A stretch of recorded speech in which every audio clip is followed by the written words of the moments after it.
don't just give them a price, because the moment that you give them a price and you just end up fighting on price, that's where you get dragged into competition with people that aren't providing that full service. You're putting yourself at a disadvantage.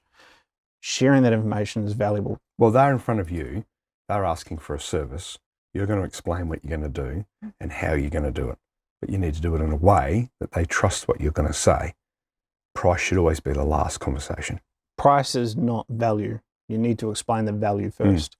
I've got all the information. I'm looking after your car the exact same way that an OE would as the people that made the car. I'm doing the exact same thing. And you can trust me in that. Pushing the price as the value proposition undermines the rest of that capability and that knowledge and ultimately trust, because anybody can be cheaper than anybody.